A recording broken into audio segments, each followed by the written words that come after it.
Good morning. Happy Tuesday. Welcome to another Nudelberg Daily Huddle. Excited to get the morning kicked off with you and help you set your day in the right direction. Welcome back, Mr. Nudelberg. So I was unclear on the schedule this week.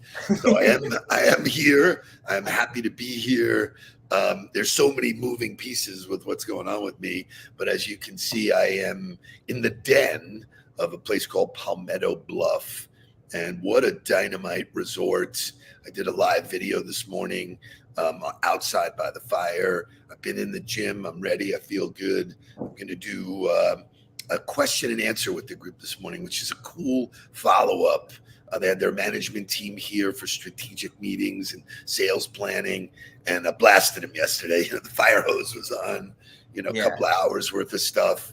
Then I had dinner with them last night, which was nice. And then this morning is question and answer, which they've had some time to marinate on it. And so it'll be interesting to see what comes, Yeah, I think that's always a great format for people to be able to digest the information and then think about how maybe they can implement it or what they want to do, or really just assess like, hey, what let me review my notes, or let me go back through. What do I want him to go deeper on, or what do I want more explanation around, or how do I get some more help, and then allow people to come in and do that.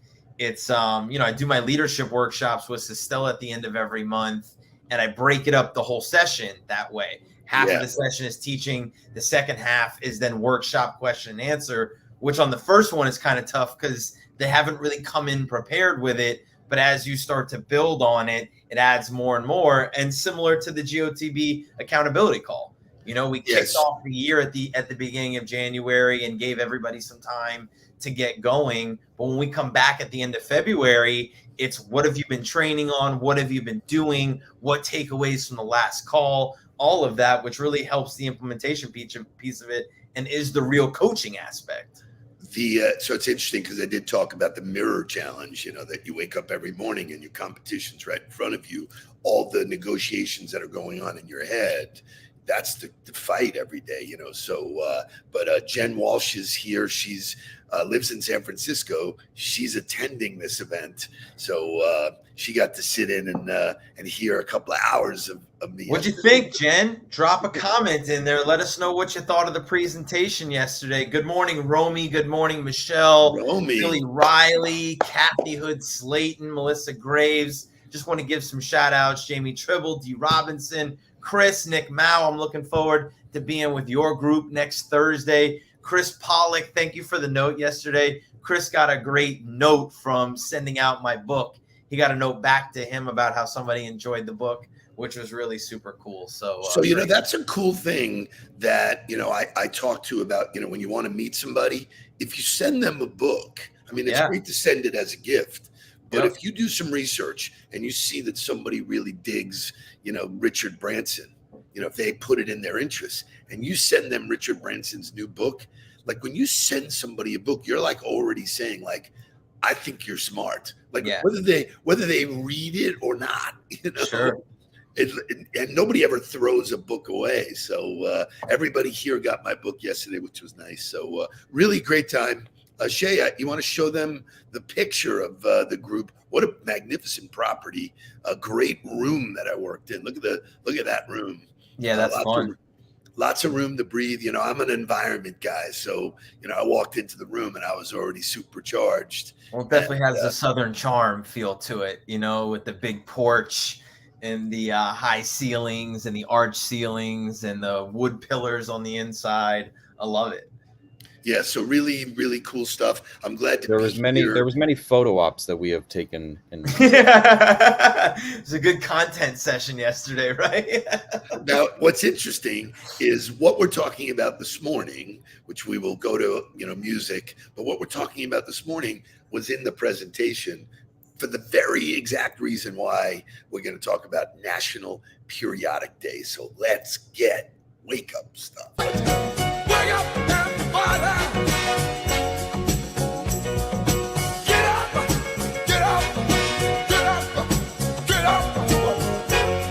Wake up! Come on! Come on! Wake up, everybody! Teach a new way. Maybe then they'll listen what you have to say. Wake up, everybody! No more sleeping in bed. No more doctor thinking, time of thinking ahead. Come on.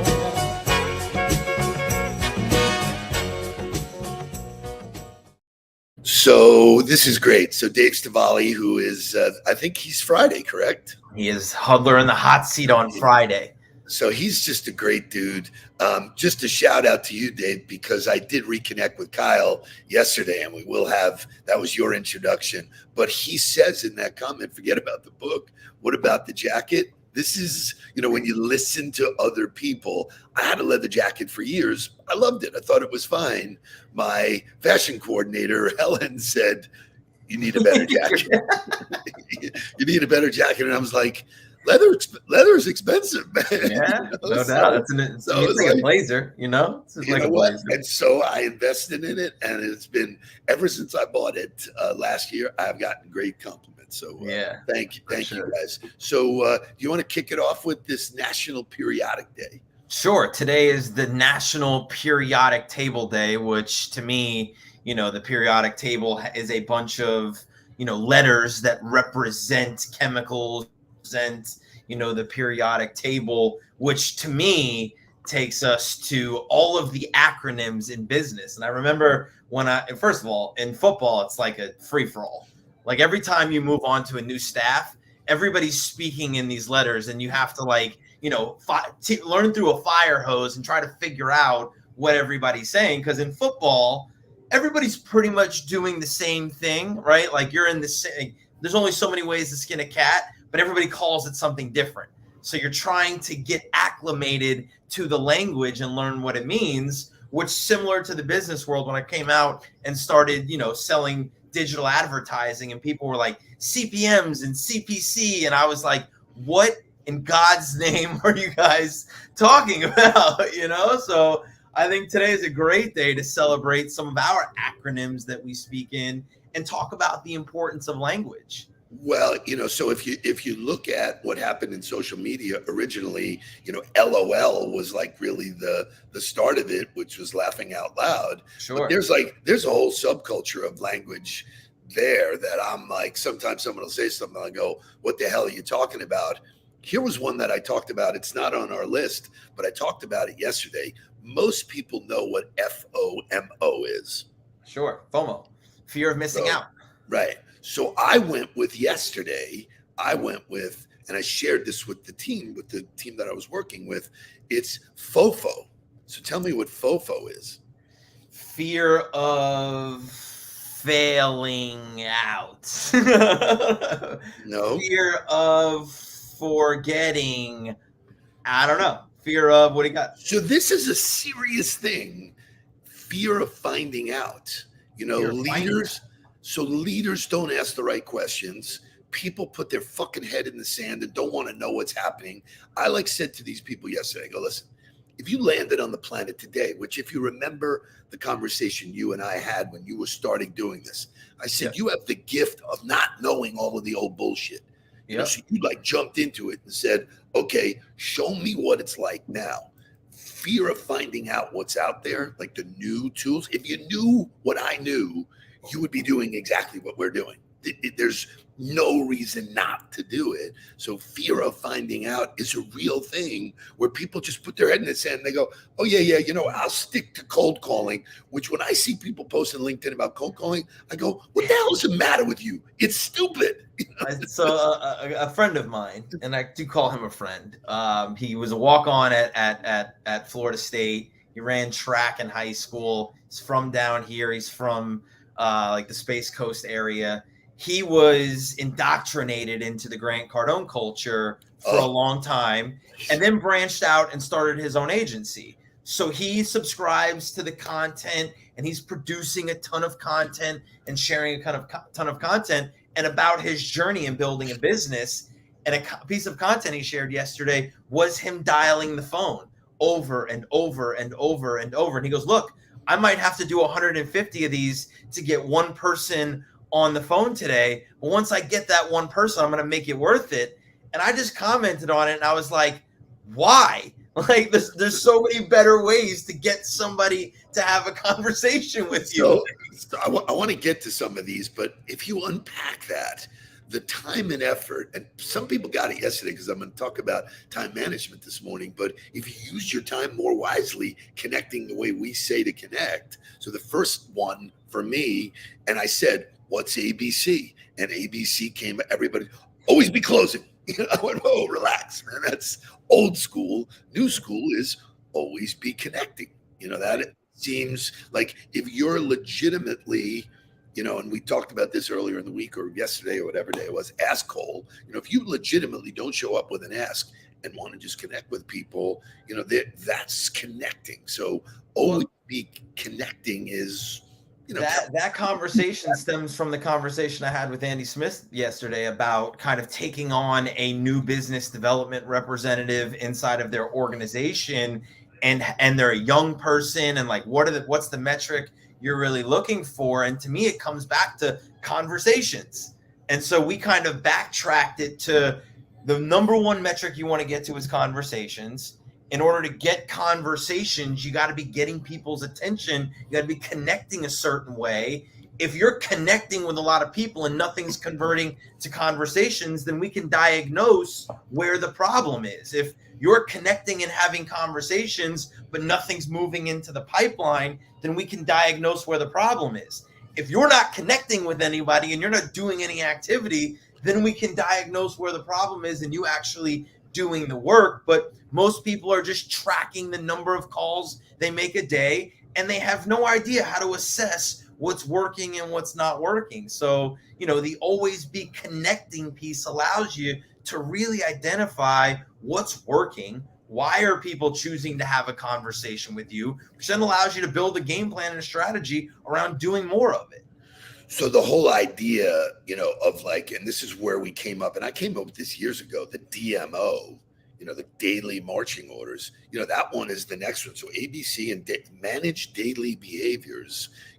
What happens when you connect people, and thank you, Lindsay, for bringing that up. It's still a tool that I use for myself every day. If I pick 5 or 6 of the right behaviors and manage them every day with a certain quantity, you never burn out. Right. Like to me, how many days in a row could you do 150 calls to get one? Right. Those are the people that you see at the party, like Correct. whacking down drinks because they have no life. I mean, it's like, for me, the actual connecting with people breeds life. It's fun. It's energetic. I can learn, and there's possibility, endless possibility. So if you do that 5 times a day, what's interesting is that the reference to fishing has always been around for sales, right? Everybody's you want to, if you want to go fishing in, right? What pond are you fishing in, or be around the right fish, or be where the fish are, and all those kinds of things. But if you've ever gone deep sea fishing, you understand that when you go fishing, you just lay the lines out there, and then you don't do anything until something hits the line. So like I look at modern business development as deep sea fishing, where how many lines can I drop in the water a day? And to me, a line looks like a connection request. A line looks like a video in somebody's inbox. A line looks like a piece of 3D PR getting to them, a handwritten note, whatever. All of the different ways that I can show up in the world and leave something for them to get to, as opposed to the cold emailing or cold calling tactic, which is I'm going to hammer you, or even cold text message, which I can go through the threads and I'm going to use it next Thursday. I've got examples of like, this is what we're still teaching people to do, right? Yeah. Like we all agree that relationship is the thing that leads to success, and nobody's willing to answer any of these things. Yet if you turn around and look at your organization, this is what you're choosing to do as your tactic over and over and over again. It doesn't make any sense. Well, I think by cold calling people, you're sending a message like this: I don't really care about you. I don't respect you. You're one of my 150 calls today. Right. Which is ridiculous. I mean, it's like, okay, You're a I'm transaction. strictly interested in a transaction. And Right. if it's not you, next, I'm an auto dialer. I'm just going to do that. There's no richness in it. So, for me, the next, well, before we do that, let's play motivational music because it's a great song and very appropriate for today and clearly one of the greatest of all time. So Let's go. Go.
Fantastic. Is that awesome? So the reason why acronyms work is they basically put they put it in a neat educational way that's repeatable. Yep. So one of the stories from working with Coach Saban, which is very accurate, very true, he would refer to sometimes in conversation the word win, and it just didn't make sense to me because it wasn't applying to winning and losing. And this was a great lesson, which I shared with you instantly. I said, he went with win, meaning what's important now. Right. So it's like all of a sudden, it's like, I don't need to worry about anything else. Like everybody, I'm working with Brendan Neef, and we are creating an organizational system for all of the thoughts in his head. And he's thinking about the end game. Oh, I got so much to do. I go start with today. The next thought, start with what's important right now. If you create that behavior, very similar to putting your sneakers on, gets you out the door, the right behavior. So what's important now? Because people go, oh, you know what? I haven't made a sale or whatever. And I'm just get on the phone and connect with somebody. That's important. So I want to address the comment because somebody had asked, are you saying that salespeople shouldn't be making cold calls or they should just diversify their approach? That's Harry James. I think that it doesn't show up in there. So first of all, nobody should be doing anything cold ever, right? And even what people are considering not cold is still cold. If you're using the generic outreach to me of, oh, I see you've had great success with On the Ball Ventures or whatever, you didn't do any research. So there should be a significant amount of research into a commonality. So nothing should be cold. What I would say is I want to use the tool that allows me the best opportunity to connect with that person. So I would send more videos first to figure out if I could get that to land before I ever did anything with the phone. I'm not saying you shouldn't use the phone. Phone is great. I've had great phone conversations over the past few weeks with people, and it's a great tool. But showing up with the phone first puts you at a disadvantage because most people don't want to answer a number that they don't recognize. Most people don't want to return a voicemail. Most people don't want to use the phone initially. So to me, we've proven that video significantly increase your opportunity to connect up front, which is all you're trying to do. All you want to do is get somebody's attention in order to be able to convert that attention to time with them. And if you can do that more efficiently and effectively through video and then use phone as a tool for follow-up or whatever, great. I don't understand why people are still pushing the narrative of the phone is the best tool and it's the number one thing that we should be using, because I don't see it working that way. I happen to agree. And I asked this group yesterday, anybody in the room like being sold? Do you know when you're being sold? Right. They all said, yeah. I go, do Everybody you like says it? yes. No. They say, yes, I know when I'm being sold. Do you like it? No. Then why is it strategically taught to people to go sell and sell? I said, if I called you, I got your phone number and I called you cold, you didn't recognize the phone. Are you answering? No. So, I mean, it's like, and if you do, to your point, you're interrupting me. Right. It's ridiculous. It's like, I don't want to be in that situation. I don't want to stop your day, doing that. I want to. And so I say, just try and think about it as real life. If you bumped into somebody, would you say, hey, man, I'm really excited. I want to talk to you about coaching. No, here's what I represent. And I'd love to be able to do it for your company. Right? So here's another one that I think is really important. And we talked about it last week, I think, but it's important. You just never know, man. There's so much in my life that I believe in that just because I put myself in the right situation, you just never know. You gotta keep going with that. And then the final one, which I posted last week, and it's what Rob Vaca, put on his show, the NIL show. Fat. Are you fat? F-A-T. And fat stands for me was, are you faithful? What does that mean? That means if you don't believe in the product or you don't believe in yourself, don't get out of bed. It's the first thing. You're already saying, there's no way I could do it. We're not going to sell that. We're not worthy. It's done. Don't do that. So faithful, number one. Number two is, are you available? Are you here? Because a lot of people are shut off. We were in a meeting and, a kickoff meeting for one of our clients. And the dude is sitting there like this. So me. And he's like, baby. He's right in front of me, man. I'm boom. So SJ, man, because I said to him, I said to this guy, I go, hey, Phil, I said, something I'm saying really irking you? You know, what are you talking about? I go, you're totally shut off, man. You're sitting there. You're not letting it in. You're not available. Go, leave. And he's like, I don't want to leave. I go, yeah, you do. Your body language is telling me you're not available. And then the last one is, are you teachable? And that I got from you. I got from you that, if you come to the party saying, teach me, and Warren Struhl is the best example. Yeah, sure. Teach me like everything there is to know about something. Your ways. Teach me your ways. Right. So these are ways to remember solid thoughts. If you join GOTB. GOTB, we've got a full sales acronym dictionary for you, which also includes my favorite, which is DMGB, which stands for Doesn't Matter, Get Better, which is a great 4-letter acronym for you to throw in front of yourself to remind you to check yourself every day and go ahead and accept the challenge of trying to get 1% better. But it comes down to language. Are you speaking the right language? Are you feeding yourself the right language? Is your team speaking the right language? Are you guys focused on the right things and able to find a way to get 1% better? So if you have not joined our community, you can scan that QR code up top. You can become a member of the Get on the Ball community. You can join our accountability call at the end of every month, and we can get rocking and rolling with you guys, helping you get 1% better. One more thought, because this is a doozy. And it really, when I started the company on the ball, I started, people would refer to it as OTB. And those people who come from New York know that OTB was off-track betting. So sometimes your acronyms can confuse you, so great stuff. ETB, which would be an everything bagel, right? Like, right. Or wait a minute, a BLT, man. Or a BLT. So a great conversation, some great acronyms to share. Go share some acronyms with you and your audience today. Have a fantastic Tuesday. We will see you tomorrow. A great rest of the week of the Huddle. I will not see you tomorrow. You will not see me tomorrow, but I will be here holding the fort down. We will see you guys. Let's get down to business. Please don't worry about me. I'm about to let my heart speak. My friends keep telling me to leave this. So let's get down to business.